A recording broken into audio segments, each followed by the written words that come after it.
Hello everyone, আসসালামু আলাইকুম। আশা করি সবাই ভালো আছেন এবং সুস্থ আছেন। আমি সাকিব আল হাসান নিয়ে কিছু কথা বলেছিলাম, যদিও ওনার নাম উচ্চারণ করতে হচ্ছে আমার মুখে। এটা আমার জন্য লজ্জাজনক এবং দুর্ভাগ্য আমি যে ওনার মতো ফালতু একটা মানুষের কথা আমাকে বলতে হচ্ছে, যদিও আমি কখনো বলতে চাইনি। এখন আমি এই কথাগুলো বলার আর একটা কারণ হচ্ছে, আমি যে ভিডিও করেছিলাম সেখানে আমাকে কিছু মানুষ প্রশ্ন করেছে যে আমার বিবেক কোথায় গিয়েছে, আমি কেন ওনাকে নিয়ে কথা বলছি। তবে আমি এতটুকু বলবো, আমার বিবেক ঠিক জায়গা মতো আছে। আপনাদের বিবেক কোথায় গিয়েছে সেটা হচ্ছে যে আমাদের আর বোঝার বাকি নেই। যখন আন্দোলনের সময় আপনাদের বিবেকটা গর্তের মধ্যে ঢোকানো ছিল, আপনাদের ওই বিবেকটা এখনও গর্তের মধ্যেই ঢোকানো আছে। তাই আমার বিবেক নিয়ে প্রশ্ন না করে নিজের বিবেক নিয়ে প্রশ্ন করেন যে আপনি কার পক্ষ নিয়ে কথা বলছেন। ওকে, ফাইন। আমার সাকিবের ব্যক্তিগত জীবন নিয়ে কোনো মাথা ব্যথা নেই। মাশরাফি, সাকিব আল হাসান, এই দুজন ক্রিকেটারকে আমরা সবচেয়ে বেশি পছন্দ করতাম এবং রেসপেক্ট করতাম। মানে তাদের জন্য আমরা সবসময় একটা ছিল না যে ফ্যান, তাদের কোনো ক্ষতি হতে পারবে না বা তারা আমাদের দেশের জন্য অহংকার, ওরকম একটা আমরা সবসময় তাদের প্রোটেক্ট করার চেষ্টা করতাম। ইভেন কিছু দালাল এখনও করতেছে, যদিও তাদের কোনো নৈতিকতা নাই এবং তারা হচ্ছে ওই আওয়ামী দালালি করবে। যদি তাদের মধ্যে বিন্দু পরিমাণ হার্ট থাকে, মন থাকে, তারা কখনোই এই সাকিবকে সাপোর্ট করতে পারে না। মাশরাফি বলে নাই এবং সাকিব আল হাসানও কিছু বলে নাই, কিন্তু পরবর্তীতে মাশরাফি এটার জন্য দুঃখ প্রকাশ করেছে এবং ক্ষতি হয়েছে মাশরাফির ঘর বাড়ি, অনেক কিছু ক্ষতি হয়েছে। ইভেন সে এটা নিয়েও অনেক দুঃখ প্রকাশ করেছে যে চরম মুহূর্তে সে পাশে থাকতে পারেনি। কেন পারেনি? তার উপরের মহলের কারণে সে পারেনি, সেটা মাশরাফি স্বীকার করে নিয়েছে।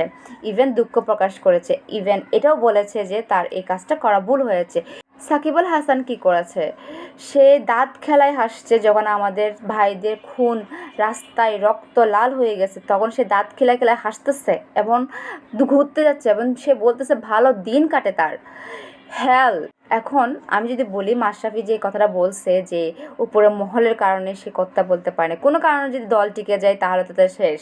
তাহলে আমরা যে আয়নাগরের ভয়ে এবং আমাদেরকে ধরে নেওয়ার ভয়ে গুলির মুখে দাঁড়িয়ে যে আমরা যে প্রতিবাদটা করছি, হ্যাঁ, আমরা জানি যে যদি সরকার টিকে যেত তাহলে আমাদের নির্ঘাত স্থান হইতো আয়নাগরে এবং টর্চার হইতো আমাদেরকে, আমাদের পরিবারকে, সবাইকে আমরা ভুগতাম। তাহলে আমরা এত এত মানুষ গুলির সামনে, রাস্তার সামনে কেন গিয়েছি? যে জিনিসটা ন্যায় হচ্ছে ন্যায়ের পক্ষে কথা বলবো, যে জিনিসটা অন্যায় হচ্ছে সেটা অন্যায়ের পক্ষে কথা বলবো। তাহলে আমরা তোমাদের ভক্ত হিসেবে তাহলে তোমাদেরকে আমরা কেন কেন শ্রদ্ধা করব, কেন রেসপেক্ট করব, কেন করব? আমাকে একটু লজিক দেখান যে আমার ভাই এদিকে গুলি খাচ্ছে আর সে ওদিকে ভালো দিন কাটাচ্ছে। একটা মানুষের নৈতিকতা কতটা নিম্ন শ্রেণীর হলে সে এই কাজটা করতে পারে? সে এমপি হয়েছে শুধুমাত্র নিজের টাকা পয়সা, বাড়ি গাড়ি করে আমেরিকা পায়ের উপর পা তুলে বসে খাবে। তার কোনো তো হেডেক নাই আমাদের দেশের জন্য। বিন্দু পরিমাণ আছে কিনা আপনারা বলেন? বিন্দু পরিমাণ হেডেক আছে? দেশ অসতলে যাক, দেশ নষ্ট হয়ে যাক, দেশ মরে যাক, তার কোনো মাথা ব্যথা আছে? কোনো মাথা ব্যথা নেই। সেটা আমরা খুব ভালো করে জানি এবং যুগ যুগ ধরে দেখে আসতেছি। তারপরেও আমরা কেন তার মতো একটা কুলাঙ্গার সন্তানকে, এটা আমাদের দেশের জন্য একটা কুলাঙ্গার সন্তান আমি যদি মনে করি, সে তার মধ্যে বিন্দু পরিমাণ দেশপ্রেম নাই।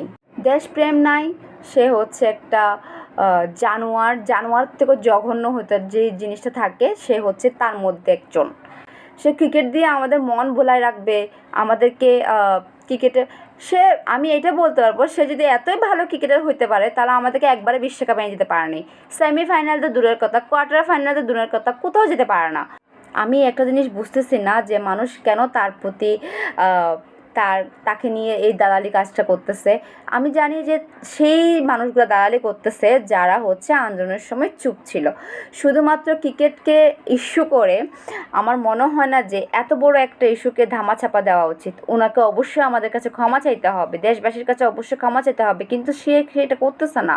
সে এত কি বলবো, মানে আমাদের আছে না যে কিছু আমরা কিছু বিড়াল পুষলে কুকুরকে যেমন সারাজীবন পোষ মানায়, সে আমাদেরকে পোষ মানায় রাখছে।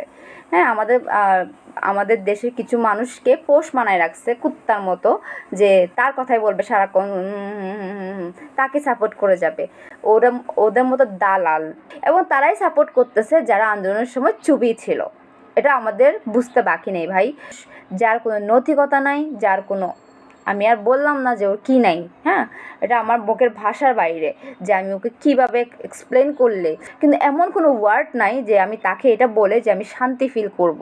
এতটা জঘন্য মানুষ হইতে পারে আমার জানা মতে আর দুইটা দেখিনি আমি।